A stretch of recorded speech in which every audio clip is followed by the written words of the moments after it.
शेतकरी मित्रांनो नमस्कार. जिथं विश्वास आणि विश्वासाबरोबर मिळते गुणवत्ता आणि निश्चितच मौनगिरी कृषी दीपक ही संस्था सदैव आपल्या सेवेत आणि ह्या अनुषंगाने 160 किलोमीटरवरून भाऊ कांदा बियाणं घेण्यासाठी तुम्ही आपल्या मौनगिरी कृषी दीपक या संस्थेमध्ये अहिल्यानगर जिल्ह्यातील कोपरगाव तालुक्यामध्ये असणारे ही जी संस्था आहे, ही जे दुकान आहे, या दुकानात तुम्ही बियाणं खरेदी करण्यासाठी आलेला आहात. तर पूर्ण नाव तुमचं?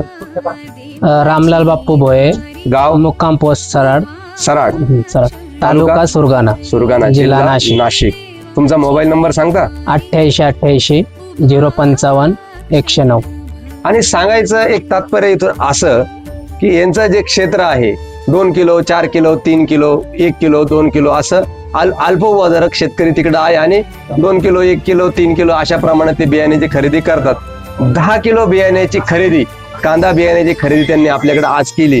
यामध्ये सदरचं बियाणं हे 3 शेतकऱ्यांचं आहे. हे 3 शेतकऱ्यांचं बियाणं घेऊन ते या ठिकाणून चाललेले आहेत. मौनगिरी कृषी दीपक ह्या चॅनल मार्फत, च्या युट्यूब चॅनल मार्फत आणि इंस्टाच्या चॅनल मार्फत आपली ही संस्था कोपरगाव तालुक्यातील हे कृषी सेवा केंद्र नव्हे तर कृषीचं एक मंदिर आहे मोरे साहेब. इथं जो सत्संग घडतो हा कृषीचा सत्संग घडतो, कृषीचा जागर घडतो. हे नाव महाराष्ट्राच्या कानाकोपऱ्यापर्यंत पोहोचत आहे. तर इतक्या लांब 160 किलोमीटरचं अंतर साहेब ते आज आपल्याकडं मोटरसायकलवरचा प्रवास करून आलेले आहे. तर आपल्या वैजापूर, येवला आणि कोपरगाव तालुक्यातील शेतकऱ्यांच्या वतीनं साहेब आपण त्यांना टोपी आणि उपरणं देऊन त्यांचा छोटासा सत्कार आपण करावा अशी मी आपणास विनंती करतो.